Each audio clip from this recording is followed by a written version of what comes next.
오늘 우리가 함께 볼 하나님의 말씀 신약성경 사도행전 1장 8절 말씀입니다. 사도행전 1장 8절 한 절입니다.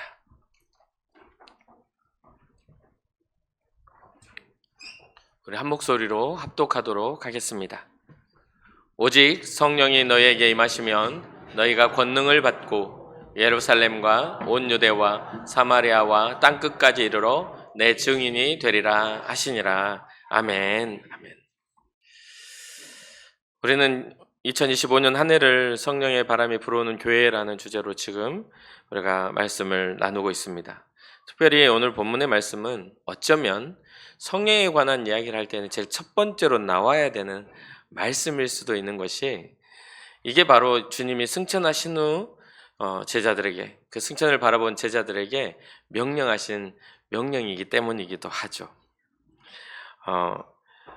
오직 성령이 너희에게 임하시면 너희가 권능을 받는다. 성령의 능력에 대한 이야기를 하면서 말씀해 주신 그 명령이기 때문입니다. 우리는 성령의 능력하면 어떤 초월적인 기적이나 또 우리의 앞에 주어지는 어떤 일에 대한 해결로 봅니다. 하나님의 능력이 임하면 병이 낫고 문제가 해결되고 또 기도하는 기도의 제목들이 자녀들이 잘 풀리고 이런 식의 이야기들을 많이 하시죠. 근데 오늘 본문에서 주님께서 말씀하시는 성령의 능력이 나타난 후의 모습들을 보게 되면 우리가 생각하는 것과는 좀 다른 이야기가 나오고 있음을 우리가 발견하게 됩니다. 먼저는 여기 본문에 뭐라고 하냐면 성령의 임재에 대한 이야기를 하죠. 성령이 우리에게 오시면 이것이 먼저 전제되어야 합니다. 성령의 일하심 속에 우리가 들어가는 것이 전제되고 성령이 오셔야만이 성령의 능력이, 권능이 나타나게 됩니다.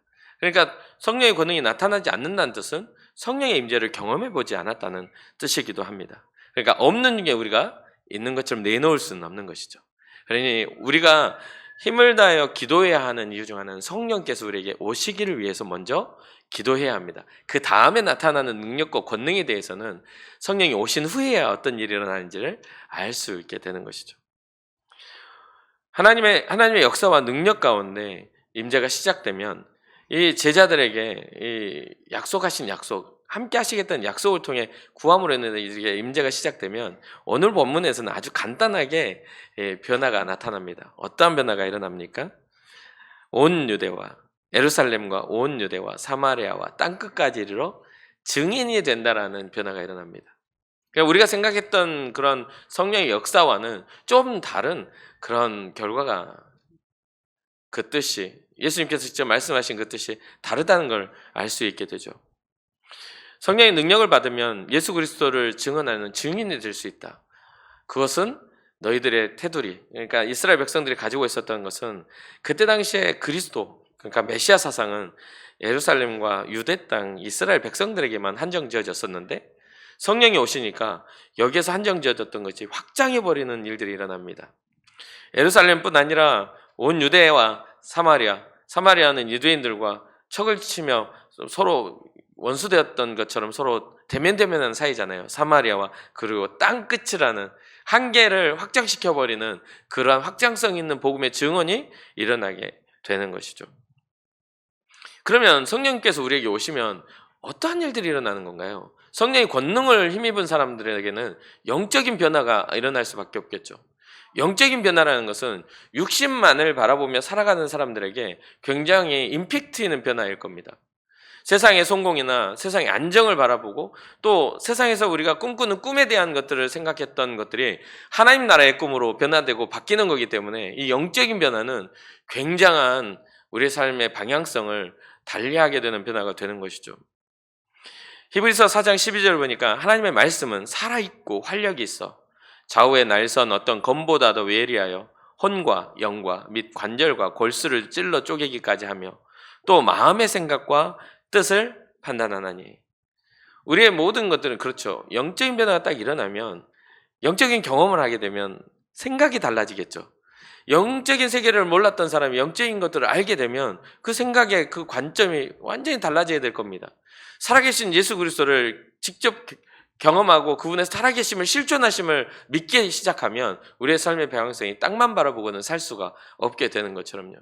그러면 영의 변화는 생각의 변화로 이어질 것이고, 생각의 변화는 우리의 삶의 방향성의 변화로 나타나지 않겠습니까? 무엇을 원하고 무엇을 위하여 살아가는지 그 방향성의 변화가 영의 변화를 통해서 생각의 변화와 더불어 우리의 인생의 삶의 의미의 변화로 이어져 가게 된다는 거죠. 결국 알다시피 우리는 한정적인 인생 속에서 살아갑니다. 기껏 잘 살아야 100년을 살고, 또 활기 있게 사는 것도 한 80년까지는 정말 좀 체력이 좋으면 활기 있게 살 수가 있을 겁니다.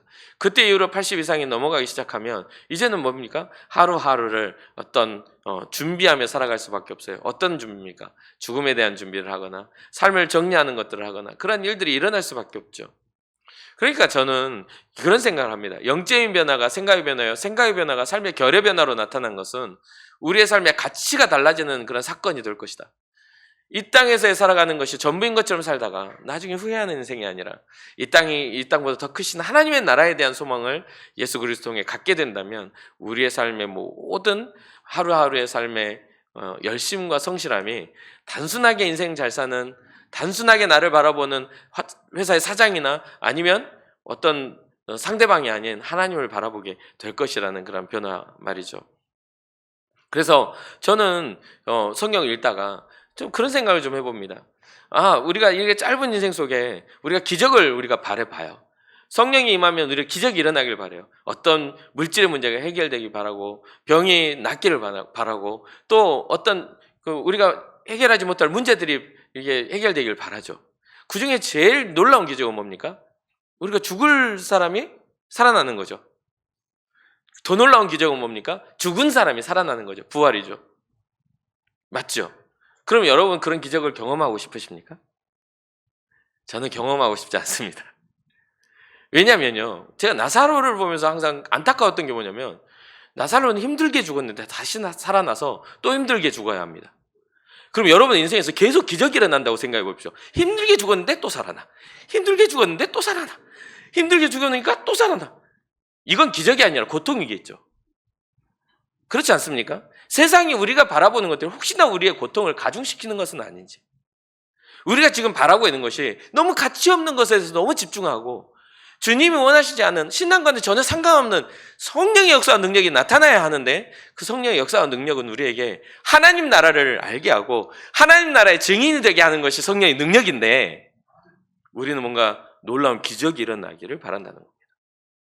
인생에 있어서 기적이 없어도 성공할 일들은 많습니다. 열심히 노력하고 뭔가 기회를 잡으면 물질이나 어떤 관계나 이런 것들이 잘할 수 있어요. 탁월한 인격을 가지고 있어도 기회를 얻기도 합니다. 그러나 우리가 알아야 될 건 하나님의 나라는 기적이 아니면 일어나지 않습니다. 예수 그리스도의 생명을 믿는다는 것은 우리에게 놀라운 기적입니다. 믿어지지 않는 그분의 이름이 나에게 생명이 되고 우리가 따라가야 할 길이 되는 것, 우리에게 진리가 되는 것은 하나님의 성령의 역사가 아니고서는 절대 믿어지지 않는 일이라는 거죠. 교회 안에 우리가 많이 앉아있다 할지라도 주님의 이름을 구원의 이름으로 부르짖을 수 있는 것은 하나님이 우리에게 특별히 허락하신 놀라운 기적임을 기억하시고, 여러분 마음속에 이러한 영적인 변화가, 하나님의 말씀이 살았고 운동력이 있어서 활력이 있어서 좌우에 날성건 것 같아서 이전까지 우리가 가지고 있던 인간성을 다 베어버리고 우리의 연약함들이 다 깨어지고 정말 혼과 영과 관절과 골수를 쪼개서 하나님의 사람으로 우리를 변화시키시는 그런 역사를 여러분들이 경험하였다면 그 놀라운 기적을 붙잡고 신앙생활 하시기를 주님으로 축복합니다. 그러면 성령이 충만한 사람들의 삶의 변화가 여러 가지로 나타납니다. 영적인 변화가 생각으로 나타나고, 생각의 변화가 삶의 방향성으로 나타나서 하나님의 나라를 향하게 되죠. 그러면 그 하나님의 나라를 향하게 되면 어떠한 또 이어지는 변화가 일어나냐면 주님을 위하여 내 것을 포기하는 우리의 삶의 성품의 변화가 일어납니다. 우리는 다 각자가 가지고 있는 기질이 있죠. 각자 가지고 있는 성품이 있을 겁니다. 그런데 정말 하나님의 나라를 확실하게 알게 되면 내 뜻대로가 아니라 하나님의 뜻대로 하는 그런 기질적 변화도 일어나게 된다는 거예요. 내 뜻대로라는 것은 나의 가진 것대로 사는 거지만 주님의 뜻을 깨닫게 되면 내 가진 것을 포기해야만 그 길을 걸을 수가 있기 때문에 그래서 성령의 9가지 열매들을 통해서 나타나는 것들은 다 성령의 요구를 따라 우리로 하여금 그 길을 걷게 만드신 하나님의 뜻입니다.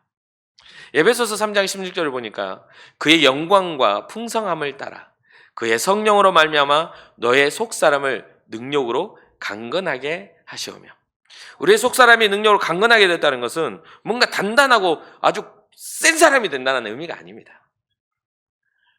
우리가 생각하는 속사람이 강건해졌다고 막 단단하고 센 사람이 아니에요.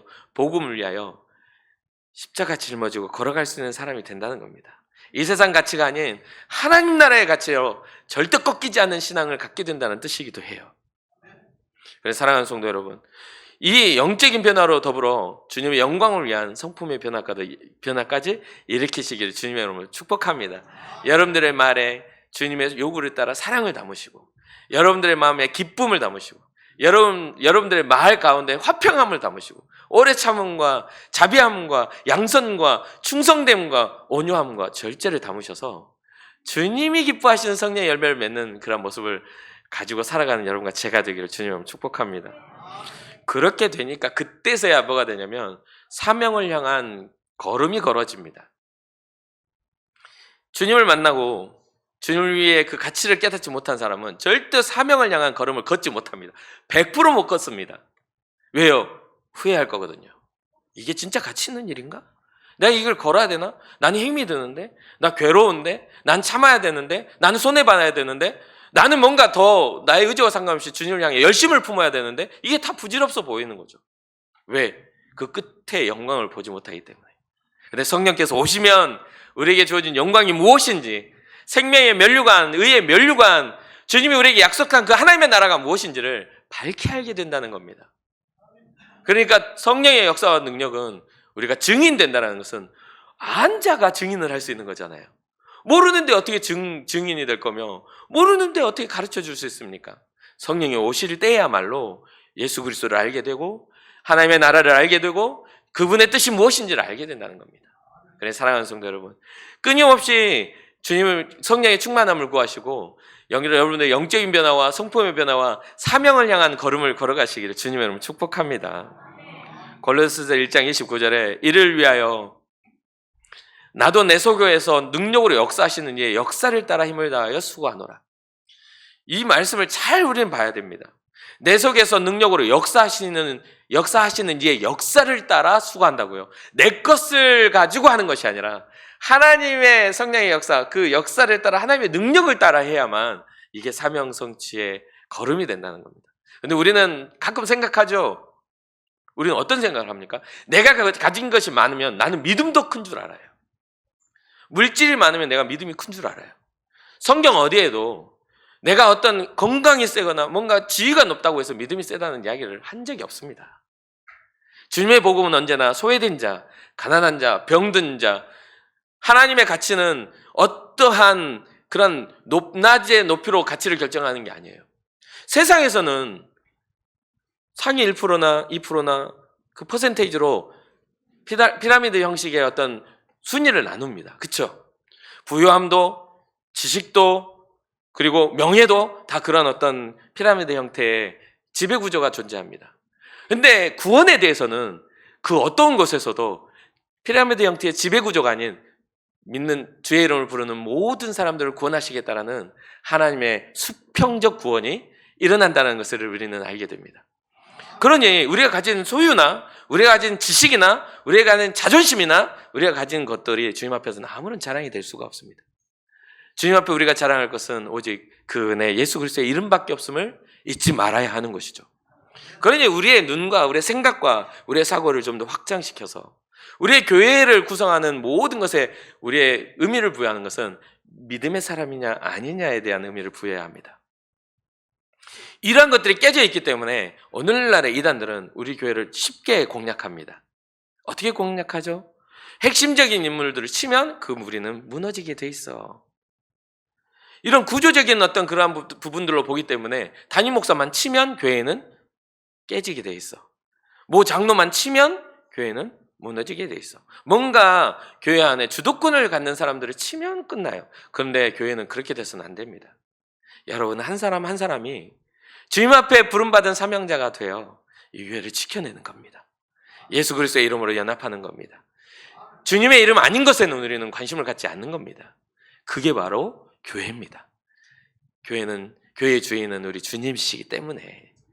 그래서 여러분들 신앙은 저의 상태와 상관없어지셔야 됩니다. 제가 옆에서 이제 세상 말로 하면 지랄 댄스를 쳐도 여러분 상관없어야 됩니다. 우리 목사님 좀 상태가 안 좋으시네 하고 말아야 되죠. 신앙과는. 근데 인격적이거나 인간적으로는 그런 것들은 제재돼야 되지만, 그렇잖아요. 교회 질서로 제재돼야 되지만 여러분들의 신앙에는 절대 흠집이 나서는 안 돼요. 그리스도의 사랑에서 끊을 자는 아무도 없다고 했으니까. 사람을 보고 실망할 수 있지만 우리는 주님을 보고 실망한 게 아니잖아요. 그러니 믿음으로 든든하게 세워져 가시기를 주님의 이름으로 축복합니다. 그렇게 될 때야만이 우리는 온전한 능력이 우리로부터 나갑니다. 마태복음 19장 26절을 보니까 예수께서 그들을 보시며 이르시되 사람으로는 할 수 없으나 하나님으로서는 다 하실 수 있느냐, 이렇게 말씀하세요. 우리는 우리가 못한 일은 하나님도 못할 거라고 생각하는 경향성을 갖습니다.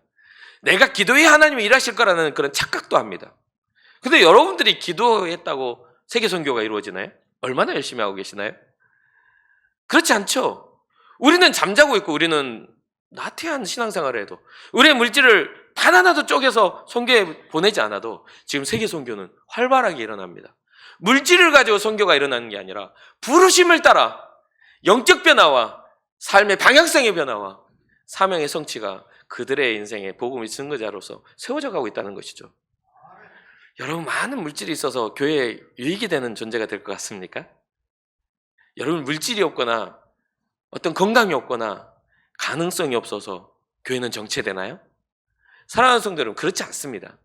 우리에게 사명을, 우리가 주님 앞에 부름받은 이유를 착각하고 망각하기에 교회는 정체되게 되는 겁니다.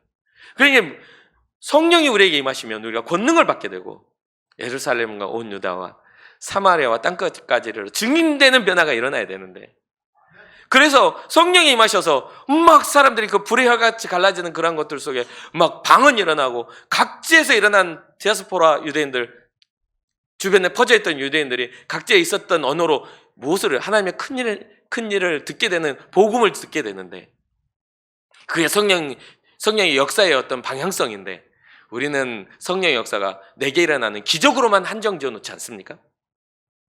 그렇잖아요. 내게 일어난 기적으로만 한정지어 놓으니까 내가 아닌 다른 사람이 은혜 받으면 마음이 삐딱해져요. 난 지금 엄청 힘들게 사는데 다른 사람이 문제 풀렸다 하면서 할렐루야 찬양 부르면 그 뒤통수 때려버리고 싶어. 난 힘들어 죽겠는데 아주 좋다고 저 춤추고 다니네. 꼴도 보기 싫어 죽겠어. 뭐 이러면서. 사람 마음이 그렇지 않습니까? 그렇지 않으신 분들은 정말 은혜로운 분들이고, 은혜로운 분들이고. 근데 대부분 그렇잖아요. 그러니까 성령의 능력을 내 안에 한정지어 놓지 말라는 이야기입니다. 성령의 능력이 진짜 오시면 주님의 소원이 우리를 통해 성취된다는 거예요. 주님의 소원은 증인되라는 거예요. 하나님의 나라가 있단다. 너희를 향한 생명의 면류관이 예비되었단다. 의의 면류관이 예비되었단다. 이 땅만 바라보고 살아가지 말아라. 내가 너희를 위하여 초소를 예비하러 가노니 하신 그 뜻이 무엇인지를 알게 된다는 겁니다. 애쓰고 힘내도 잘 안 되는 게 인생이잖아요. 그래서 저는 항상 기도합니다. 제가 죽으면 주님 살려주지 마시라고. 거기까지 끝이에요. 그럼 다시 죽어야 돼. 얼마나 힘들겠어. 그렇지 않아도 아이고 숨 막혀 하고 죽었는데 다시 살아났네. 얼마나 이게 고통스러워요. 기적이 제게는, 정말 제게 기적은 예수 그리스도밖에 없었으면 좋겠습니다. 이렇게 살다가 좀 여기까지만 살아라면 거기까지 살면 되잖아요. 이 이야기 제 아내가 되게 싫어하는데, 그럼 왜 그럴까요? 하나님이 일찍 데려가실 거라는 믿음이 생겨서 그럴까요? 사명을 다하고 주님 앞에 서야 될 자리에 우리가 아름답게 서는 그날을 우리가 기대하는 게 신앙자들이잖아요. 주님 앞에 섰을 때 부끄럽지 않으려고. 주님 정말 최선을 다해서 살았습니다. 그래서 나중에 주님 앞에 딱 갔는데 대성아 힘들었지? 그러면 아니 하나도 안 힘들어. 성령이 충만해가지고 안 힘들었는데요. 이렇게 말하실 겁니까? 저는 100% 힘들 거라고 말할 겁니다. 정말 너무 힘들었다고 그렇게 이야기할 겁니다. 지금 여기서 단상에 한 서너 번 제가 이야기했죠. 저는 그게 저의 삶의 목표입니다. 내가 정말 힘들었다고 말할 수 있을 만한 삶을 살아야 주님 앞에 제가 떳떳하지 않을까요? 아니, 주신 복 덕분에 아주 배부르게 등 따시게 통통하게 살쪄가지고 하나님 나라의 돼지에 잡힐 돼지로 그냥 살쪄가지고 왔습니다. 이럴 겁니까? 내 마음대로, 내 욕심대로, 정말 내 생각대로 막 누군가 다 긁어버리고 저 원수 같은 것들 눈도 찌르고 막 단상에 서가지고 마음에 안 들면 저주도 막 퍼붓고 막 이러다 왔습니다. 그럴 겁니까? 저주가 일어나도 축복했어요, 하나님. 그게 주님의 마음이니까. 미움이 막 나오는데요, 사랑했어요, 주님. 막 슬픔이 막 몰려오는데 기뻐했어요. 기뻐했어요. 여러분도 저도 잘 알다시피 올해 초는 저에게는 참 힘든 그런 해입니다. 그런데요, 그 안에 저희는 기쁨이 있습니다. 주님, 이 슬픔 중에 주신 그 은혜로 말미암아 저는 기뻐합니다. 그렇다고 눈물 안 나는 건 아니거든요. 지난주에 오후 설교 때 이 양종 목사님 앞에 가서 설교하시다가 울어가지고 제가 앞에서 엄청 울었네. 그냥 그분이 왜 그렇게 은혜스럽죠? 여기서 이렇게 말해도 되겠죠? 남의 교회 목사님 칭찬해서 그 교회로 다 가는 거 아니야? 아무튼 아니 굉장히 막 감동이 돼가지고 나는 주님을 섬기는데 후회함이 없다고 찬양을 부르시는데 목소리는 또 왜 그렇게 좋아? 박자만 좀 더 잘 맞춰주시면 더 좋았을 텐데 아무튼 막 그래가지고 막 계속 눈물이 나는 거예요. 부끄러워서 어느덧 나갔더니 어떤 장로님이 같이 울고 계시더라고. 그래가지고 왜 이렇게 오셔가지고 또 감동을 줘. 그러면서 둘이 그러다가 서로 뻘쭘하게 웃고 헤어졌습니다만 아무튼 우리가 그런 거 있잖아요. 어떤 명예나 이 세상에 우리가 추구하는 것들이 우리 안에 갇혀버린 그러한 복을 추구한다는 건 하나님의 뜻이 아닙니다. 주님은 우리를 통해 주님의 사랑이 세상에 흘러가기를 바라신다는 거예요. 그러면서 우리의 힘으로는 할 수 없지만 하나님으로는 가능하다라는 선포를 해주십니다. 그것이 바로 성령이 우리에게 오셔야 될 이유입니다. 성령의 능력이 우리에게 있어야만이 우리는 증인이 됩니다. 그리고 영혼을 살릴 수 있겠죠. 여러분들 인생에 있어서 이 성령의 능력이 정말 파괴력 있게 누군가 인생을 바꿀 수 있는 그런 기회가 있다면, 여러분을 통해서 죽어가는 한 영혼이 살아날 수만 있다면 그런 꿈과 비전을 품어보지 않으시겠습니까? 주께서 오셔서 나를 통해 주의 영광을 위해 주님의 뜻을 위하여 영혼을 살리는 은혜를 주십시오. 내 말 한마디가 죽어가는 영혼에게 생명이 되게 하옵소서. 그렇게 되려면 우리의 삶 속에서 우리는 승리해야 합니다. 끊임없이 우리의 발걸음을 넘어지게 만들려고 하고 우리의 발걸음이 의미 없게 후회되게 만드는 그런 모든 발걸음에서 후회함 없이 나아가려면 성령의 역사를 따라 인도함을 받는 사람에는 그 발은 후회함이 없습니다. 정말 어떤 길을 걸어가더라도 주님의 영광 위에 나아갈 수 있는 자족이 그 안에 담겨 있는 것이죠. 그래서 바울이 이제 성경에 보면 자기가 복음을 전하며 사람을 만나며 기도하면 병든 자들이 일어나고 막 기적이 일어나고 막 복음이 전파되고 교회가 세워졌는데 자기 몸에 병이 든 겁니다. 어떤 신학자는 심한 안질이라고도 하고 눈병이라고도 하고 어떤 신학자는 심한 간질병이라고도 이야기했어요. 간질병. 그러면 이게 굉장히 덕이 안 되는 거죠. 다른 사람은 기도해서 다 낫게 하면서 자기는 병들어 있는 겁니다. 그러니까 이 바울이 자기 자신을 위해서 기도를 하죠. 나의 이런 병에서 놓여져서 이게 덕이 되지 않지 않습니까? 라고 기도를 하는데 고린도후서 12장 9절에 나에게 이르시기를 내가 너에게 주는 그 은혜가 너에게 족하다. 이는 하나님의 능력, 내 능력이 약한 데서 온전하여짐이라 하신지라. 그러므로 도리어 크게 기뻐함으로 나의 여러 약한 것들에 대하여 자랑하리니 이는 그리스도의 능력이 내게 머물게 하려 함이라. 우리의 약해짐이 주님 앞에 겸손함이 될 것이고 주님의 일하심의 증거가 될 것이고 결국은 우리 인생의 끝을 이야기해 줄 수 있는 그러한 이야기가 될 것입니다. 그러니 수많은 우리가 존경하는 믿음의 선진들은요 자기의 생명을 다해 주님을 위해 살아갔습니다. 생명을 아끼지 않았어요. 그들이 잘 믿어서 떵떵거리고 잘 먹고 잘 살고 그랬다더라라고 끝난 게 아니라 그들의 인생에 순교의 흔적들이 오늘날 우리의 나라의 기독교의 흔적인 겁니다. 교회가 세워질 때에도 우리 인천 금곡교회 정말 초대 성도들의 헌신이 이 교회에 지금 기초석이 돼서 이 교회를 든든히 세워가는 겁니다. 누가 시키지 않아도 8명의 성도들이 모여 정말 이 교회를 세우고 북한을 바라보며 다시 회복할 그 날들을 바라보며 세워왔던 것, 그런 헌신이 그들의 것이지 우리의 것은 아닙니다. 지금 이 교회가 든든하게 세워지려면 우리는 그러한 헌신을 회복해야 합니다. 남이 해야 될 사명이 아니라 내가 해야 될 사명을 바라봐야 이 교회는 100년을 바라볼 수 있는 겁니다. 지난 72년간의 삶 속에 여러분들 흔적들이 남아있지 않습니까? 주님을 기뻐하며 교회를 사랑하며 성도들을 격려하며 정말 어떤 환경과 역경 속에서도 주님 앞에 나와 예배하는 것들을 포기하지 않았던 여러분들의 헌신이 이 교회의 든든한 그런 믿음의 기초석이 되었다는 것을 저는 믿습니다. 그러니 사랑하는 성도 여러분, 다시 한번 꿈을 꾸십시다. 다시 한번 꿈을 꿔서 정말 많은 사람들이 꿈을 잃어버린 이 시대 속에 우리는 다시 주님의 꿈을 꾸고 인정 금곡교회를 통해 하나님의 영광이 나타나기 위해서 우리 바라보며 기도합시다. 관망하며 구경꾼이 되는 것이 아니라 역사의 주인공이 됩시다. 주님이 나를 사용하셔서 나를 통해 일하신 하나님의 역사를 바라보며 꿈을 꾸며 기도할 수 있는 우리의 모습이 되어야 되지 않겠는가 생각합니다. 그러니 여러분들 삶 속에 일어나는 고난 앞에 여러분 굴복하지 마시고 우리에게 주신 은혜와 우리를 향하신 사랑 앞에 족하다 하시는 그 말씀, 우리의 약함 중에 주님의 은혜가 나타난다는 것을 잊지 말고 그 안에 믿음으로 나아가기를 주님의 이름으로 축복합니다. 마지막 끝으로 이 본문의 말씀은 성령이 우리에게 임하셔서 우리가 권능을 받게 되면 예루살렘과 온 유다와 사마리아와 땅끝까지 이르러 증인된다는 이 말씀은 우리 마태복음 28장 마지막 19절과 20절에 나타난 예수님의 지상 명령과 연결이 됩니다. 그러므로 너희는 가서 모든 민족을 제자로 삼아 아버지와 아들과 성령의 이름으로 세례를 베풀고 내가 너희에게 분부한 모든 것을 가르쳐 지키게 하라. 볼지어다 내가 세상 끝날까지 너희와 항상 함께 있으리라 하시니라. 아멘.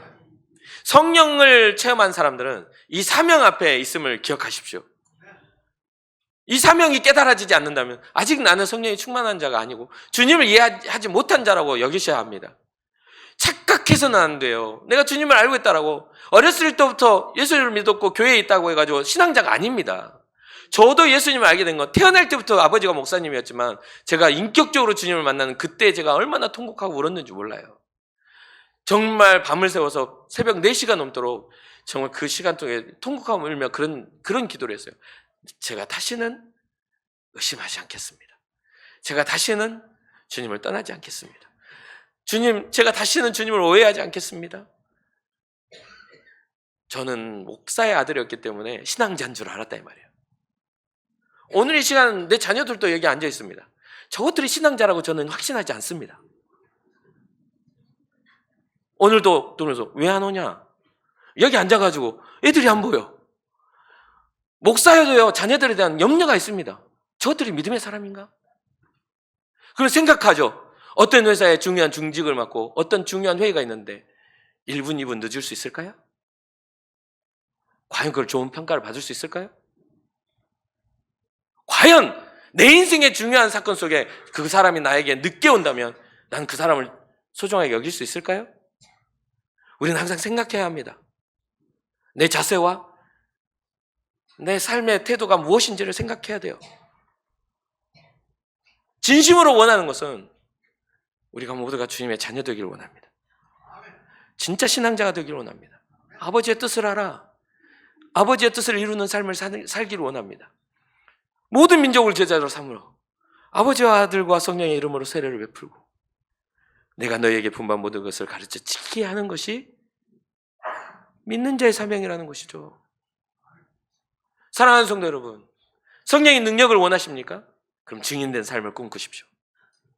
여러분들 안에 갖추어버린, 가둬놓은 여러분 삶을 변화시키는 혁명적 그런 성령의 뭔가 소원을 성취하는 그런 하나님을 하나님답지 못하게 만드는 그러한 소원 말고요. 먼저 그 나라와 그 의를 구하면 더해 주시려는 복을 가지고 우리의 시선이 하나님의 나라를 봐야죠. 우리의 시선이 주님의 서 계신 그 보좌 우편을 바라볼 수 있는 스데만의 눈이 열려야죠. 그래야 우리가 오늘 하루의 일을 과감하게 걸을 수 있지 않겠습니까? 성령의 능력은 우리를 변화시키고 우리를 통해 세상을 변화시킵니다. 이건 확실한 일입니다. 우리는 성령의 능력으로 살아갈 때에만이 담대히 예수 그리스도를 생명의 구주로 증언할 수가 있습니다. 가정에서, 직장에서, 그리고 우리가 있는 모든 만남과 영역 속에서 우리는 예수 그리스도의 사람다운 삶의 꿈을 꿀 수가 있는 것이죠. 사랑하는 성도 여러분, 새롭게 주어지는 우리의 삶 속에 여러분들이 가슴 설레이는 증인이 되기를 주님의 이름으로 축복합니다. 특별히 오늘 이렇게 언급을 해서 미안한 우리 자녀들도 괜히 예배하고 와서 앉아있으면서 아빠가 단상에서 이야기하면 우리 애들이 제일 피해자긴 합니다. 사실은 제가 세상 세계관이 좁아가지고 우리 애들 보고 성도 보고 어디 그렇다고 해서 세상에 나가서 뭐 목사가 딴 일하고 살겠습니까? 뭐 그렇다고 예언을 듣는데 골프 치는 예언을 들 수는 없잖아요. 쳐본 적도 없지만. 그럼 그렇게 하면 여러분 좋다고 우리나라 문화는 또 안 할 거 아닙니까? 그러니까 세상 관계가 저는 여러분만 보고 살아요. 그리고 우리 가족만 보고 삽니다. 선교지만 보고 살아요. 성경만 드립하고 삽니다. 그렇게 사는 그러한 것도 우리의 삶 속에서 영역이 나타날 때 우리의 고민이 우리의 삶 속에 적용되는 말씀이 돼야 되지 않겠는가 이 말이에요. 믿음으로 승리하시길 주님의 이름으로 축복합니다. 성령으로 기뻐하시길 주님의 이름으로 축복합니다. 잠시 기도하겠습니다.